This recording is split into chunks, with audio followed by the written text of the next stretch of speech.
I was aware of my opponent's strategy, and I wasn't about to fall prey or fall into those traps. And part of his strategy and those around him was to try and take me off our game and message. And I wasn't about to be distracted by those flames that he was trying to throw to get me away from one of my highest priority, which was talking to people about the economy and their well-being in terms of their financial well-being.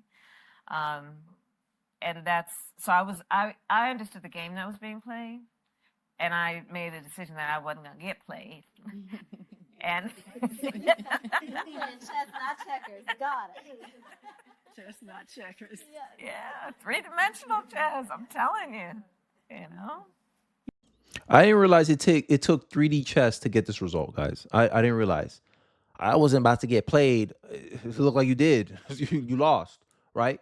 3D chess. What are you talking about? This is the type of stuff that gets me mad, bro. I'll be honest with you. Right?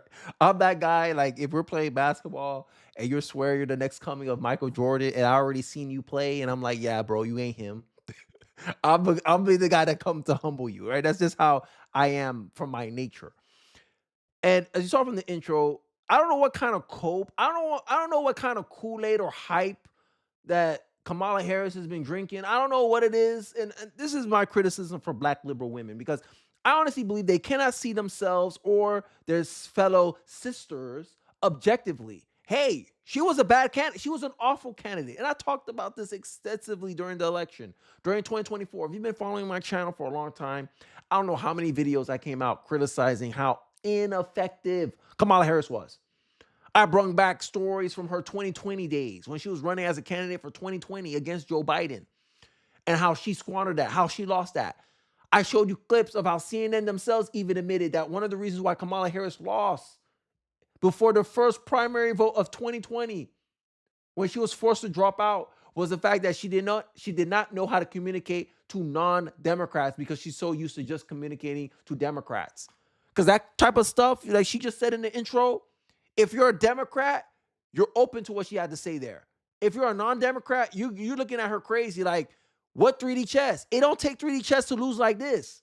3D chess to be the first Democrat in 20 years to lose the popular vote.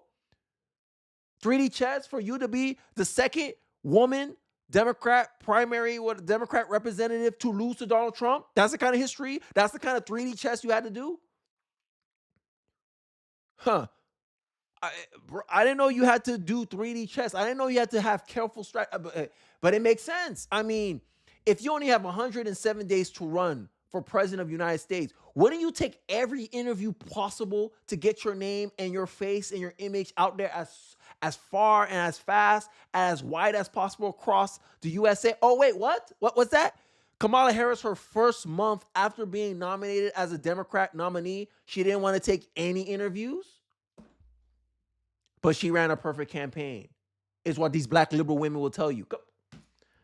Yo, so, you know, it goes back to the saying that I heard growing up as a kid, and I don't care how people perceive this, but it says that women tell compliments that they don't mean, and men say insults that they don't mean. And it's true here, right? You got a lot of these liberal women out here praising her like she's the best thing since sliced bread. But if you ask these same liberal women, hey, if she runs for 2028, would you vote for her? I don't know. This is what she considered 3D chess. It seemed like it was 3D chess by Joe Biden to appoint you as his VP, because he essentially guaranteed that the Democratic Party couldn't outroot him. He had a reverse Uno card just in case they overthrow him as the nominee for 2024. And Kamala Harris was his out. The only one playing 3D chess here was Joe Biden, in my honest opinion. But let me know what you think in the comment section below. But here's a clip of some of the 3D genius of Kamala Harris. And let me know in the comment section, do you see the same thing that she's claiming to see here? Let's take a look. You know, we have to stay woke. Like, everybody needs to be woke. And you can talk about if you're the wokest or woker, but just stay more woke than less woke. Yeah. We really would love to know what your plan is to help lower the cost of living. Yeah, first of all, thank you both for being here. And yours is a story I hear around the country as I travel. And in terms of both rightly having the right to have aspirations and dreams and ambitions for your family, and working hard and finding that the American dream. We will take on bad actors who exploit emergencies and drive up grocery prices by enacting the first ever federal ban on corporate price gouging.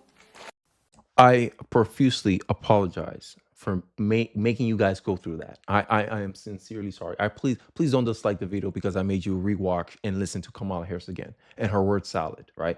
This is the lady that's saying she did 3-dimensional chess. Okay, yeah, okay.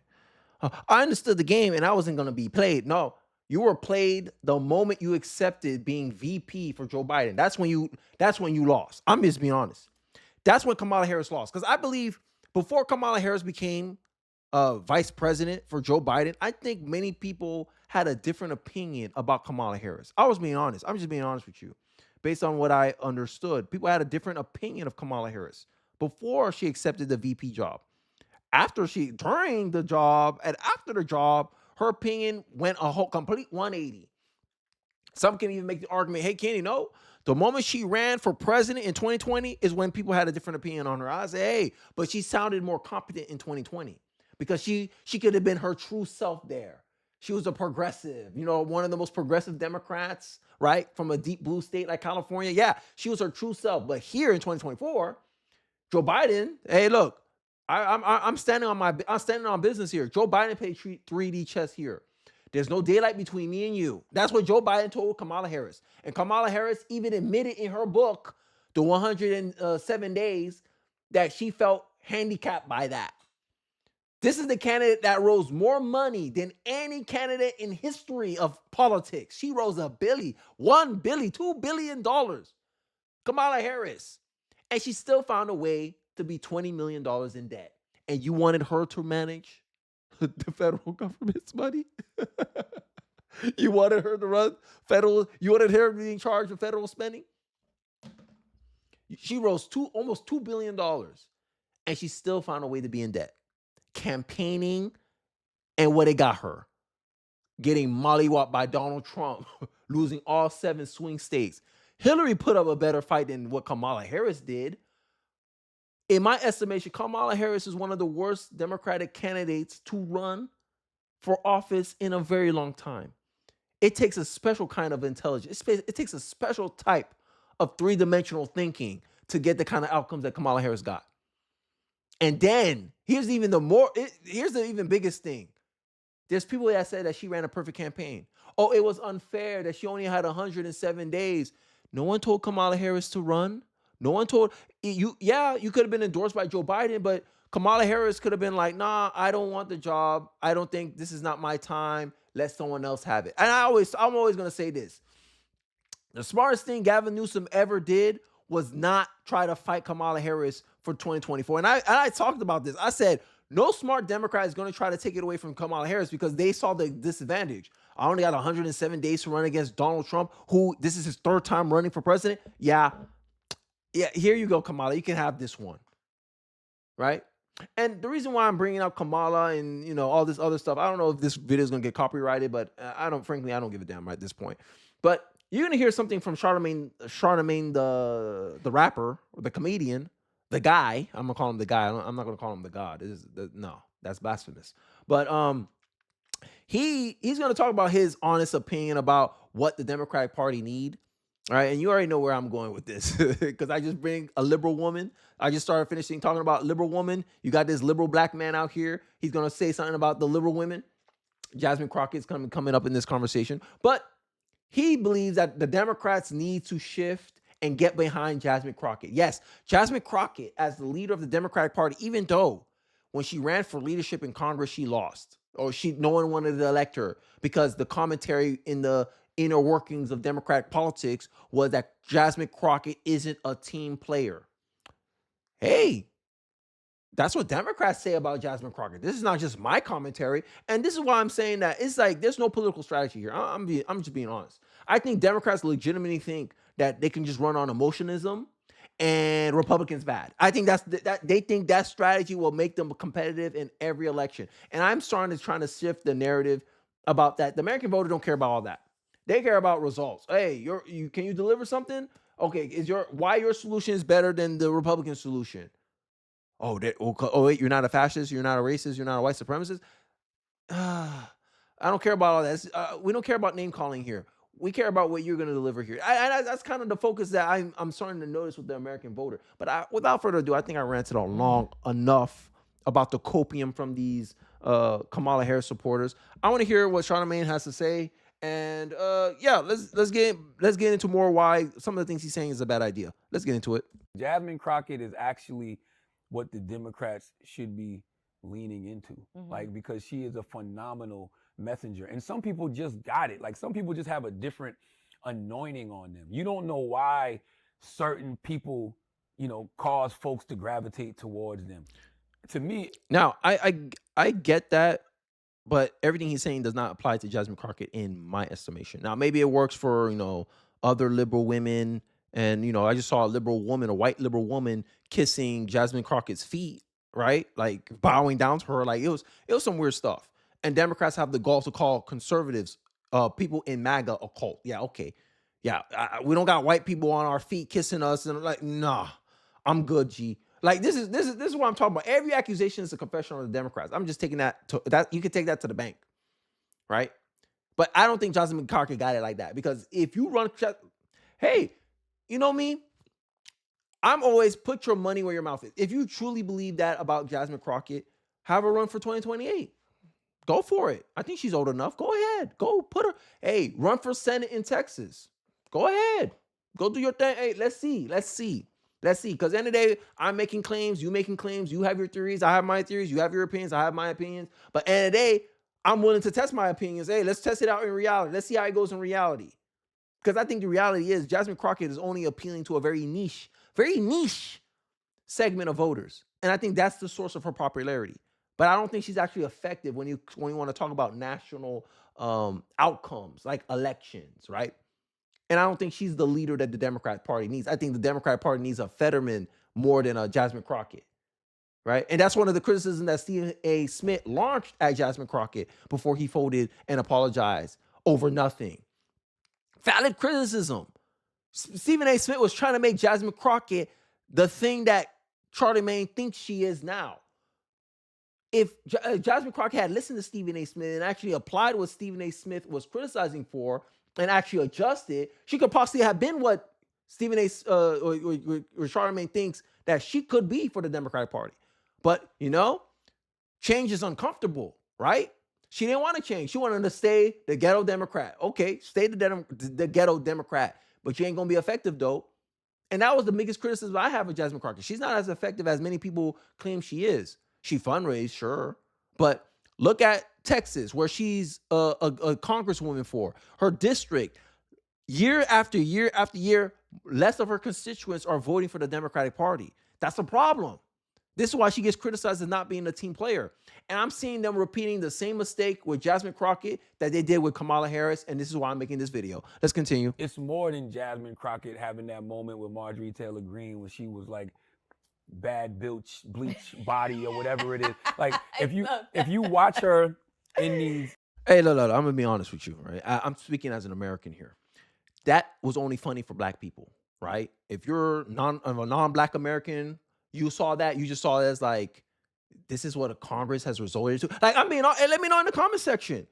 I'm a black American. I felt ashamed by that. I'm like, come on, bruh. This is supposed to be Congress. That ghetto-ness is not the place for that. And that's one of the things that, Stephen A. Smith kind of criticized Jasmine Crockett for. And what the black liberals in the back will be we yelling at and saying, oh, that's who she is. That's who she is. But here's the funny part, black liberal. That's not who she is. Jasmine Crockett wasn't raised in the hood. She was raised in a good middle-class family, went to private school all her life. If you look at videos when she first ran for her district seat in Congress, she sounds very different than what she sounds like right now.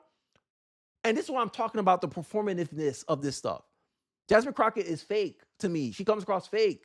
You know you don't talk like that, Jasmine Crockett. Stop talking like that. But, you know, you black Democrats, y'all eat this up. Oh, my gosh, she was keeping 100. She was keeping it real. But on a Congress floor, though, really? To me, that's why she's not built for national politics. And the fact that these black Democrats keep trying to push her as some national figure, I think is a political mistake. But hey, you do you. In these congressional meetings, like she's always on message about something. I was watching her yesterday, and she was, you know, just blatant. She was like, "Yo, Donald Trump is racist, and this whole administration is racist, and it starts at the top." And she just Look. She has the same problem that Kamala Harris has. Only Democrats, she only can appeal to Democrats. She don't know how to talk to someone who's not a Democrat. A non-Democrat is going to be like, okay, what example does make Donald Trump being a racist? Oh, Donald Trump wants to dismantle DEI. That disproportionately affects black women. That's not racist. That's not really racism. It just means he wants everyone to follow one standard. No, that's racist because of what we face in it. But a liberal would be like, yeah, that is racist. But you're already inclined to be aligned with her. She's not making any ground to middle America. And that's the thing I'm trying to talk about with Jasmine Crockett. I see the same parallels in a different manner than Kamala Harris. But you know, black Democrats, they don't see anything past themselves, right? They project. They think what works on them, they think is going to be effective across all of America. This is why I'm talking about the self-centered politics of the Democratic Party. Black Democrats are some of the least effective political strategies in my estimation because they only see things through their purview, through their lens. They can't put themselves in other people's shoes and how it could be perceived by other people. Me, I don't have that problem. I have an American lens. Hey, I'm an American. How Americans will perceive this. A certain group of Americans are going to think this is ratchet. A certain group of Americans are going to think this is unbecoming of a congresswoman. A certain segment of Americans are going to be like, I can't take that lady seriously if on a Congress floor you're making fun of the body shape of another congresswoman, but the congresswoman made fun of you and your fake hair and fake eyelashes and fake all this. You're gonna call her a racist. Make it make sense. You can dish it out, but you can't take it. And this is the criticism that Stephen A. Smith was trying to bring up. And this is what you're gonna invite. You look, Jasmine Crockett ain't ready for national scrutiny. I'm just being honest, because the little scrutiny she got from Stephen A. Smith, and you see how you guys reacted to her. Put her in the same position you put Kamala Harris. Y'all really gonna cry then, and that's what the Republicans want. The Republicans want Jasmine Crockett, AOC, to be the leader, the face of the Democratic Party, because you dumb down. It just makes the Democrats look unserious, and that's the inherent problem that comes across with Jasmine Crockett. And this is what Stephen A. Smith was trying to warn Jasmine Crockett, but no, y'all didn't want to listen. Y'all thought Stephen A. Smith was just hating on you. Like, make it make sense. Stephen A. Smith voted for the same candidate y'all voted for, black Democrats. I'm talking to the black Democrats now, right? Stephen A. Smith voted for the same candidate you voted for. Don't you think you would assume his criticism is in an attempt to make their party better, not worse? But y'all took it as little D energy. Okay. This is what happens when you try to help someone out, right? This is what happens when you try to help black Democrats to change their own destiny and be a better product, a better congressperson, a better politician, but they don't want to hear it because they take any form of criticism as just pure hate. But, you know, I digress. Keep doing you, boo. broke down example after example of why she just said what she said. And you heard them gasp at first, but then she broke down example of why she feels the way she feels. But it was all rooted in how, they just don't care about what's going on with the poor and disenfranchised. They don't care that y'all not getting y'all checks, during the government shutdown. They don't care that the SNAP benefits, are going to be gone on November 1st. They don't care about none of that. They care about that ballroom. And just the fact that she was able to articulate that in that. But those you see what I'm talking about?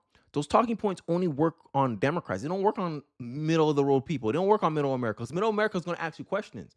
Oh, hey, they only care about that ballroom though. What are you talking about? That ballroom's coming out of Trump's own pocket. It's not coming out of taxpayer money, right?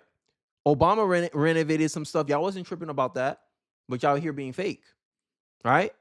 Y'all want to say, oh, we don't care about SNAP. You don't care about this. But at the end of the day, who shut down the government in the first place? Who helped shut down the government in the first place? Let's paint it in that manner. 100%, almost 90, I would say like 98% of the Republicans voted for the CR, and damn near all the Democrats didn't vote for the CR. 98% of the Democrats voted not to fund the government.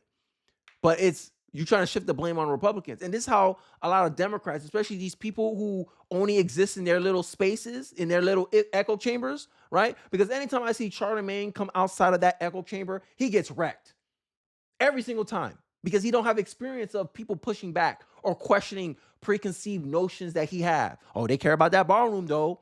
A person in the middle will question that premise and be like, well, Obama presidents do this all the time. Presidents reinvent it all the time. And why do you care? It's coming out of his own money.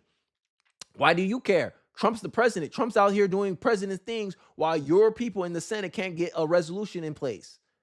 But everything's about shifting the blame to the Republicans, shifting blames to the Republican. And at a point, as a voter in the middle, I'm thinking, if everything's in Republicans' purview, what's the point of voting for you?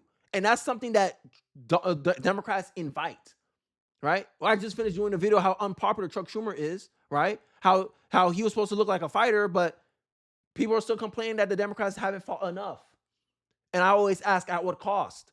And I don't think a lot of Americans are willing to pay the cost that Democrats actually want to get their way. But you know, I digress. Hey, let them do what they want. But I don't want to hear nothing about, oh, there wasn't warned. Oh, America is racist. America is this. No, you tried that line with Kamala Harris. It didn't work. Kamala Harris was a bad candidate, right? And you're trying to push up Jasmine Crockett, and I'm seeing this as you're trying to set up Jasmine Crockett for failure, right? This is my honest opinion. That's how I see it. A lot of these black Democrats are trying to set up Jasmine Crockett for failure, right? And when one centrist called Stephen A. Smith actually tried to help her, y'all spun that as a negative of, oh, he's just criticizing her. Oh, he's doing this. He hates her. He hates black women. He hates this and that. Oh, Stephen A. Smith got little D energy. I'm like, they just want to say the same. They just don't want to say the same. It's like your coach. Your coach is more likely to criticize you than the other player. Oh, why are you criticizing the other player? The other player's playing back. He ain't on my team. Why would I care? But this is the backwardness that I see a lot in black liberal circles. And this is one of the reasons I think that they're always going to be kind of, this is why I always think that they're not as effective as they sometimes pretend to be. And this is why a lot of them only are able to operate in this space of influencing black people. And this is why a lot of times you hear Roland Martin complain about this all the time, how they're not taken seriously in Democrat circles. They don't get any fundraising. They don't get any management of the funds, right? They don't have any influence over the strategies at mass on the Democratic Party. It's because they artificially handicap themselves to be this niche kind of strategic brand of, hey, we only can affect black people. And I'm trying to say this is one of the reasons why. And Jasmine Crockett falls in that same bracket. That's just my thoughts. I would like to hear yours in the comments section below. Don't forget to like, comment, subscribe. Please share this video if you feel so inclined. And how do you feel about Kamala Harris trying to say that she played 3D chess? Do you believe her? Or do you actually think that she's sprouting nonsense? That because if you look at the outcome, it looked like you wasn't playing any kind of chess. Not one-dimensional chess. Hell, not even what? It didn't look like you was playing any kind of chess, actually. You just looked like you was playing checkers. But, you know, I digress. Let me know your thoughts and perspective in the comment section below. I'd like to hear what you guys have to say. Don't forget to like, comment, and subscribe. Please share this video if you feel so inclined. It does help me out in the algorithm. And I'll catch you guys on the next one. Peace.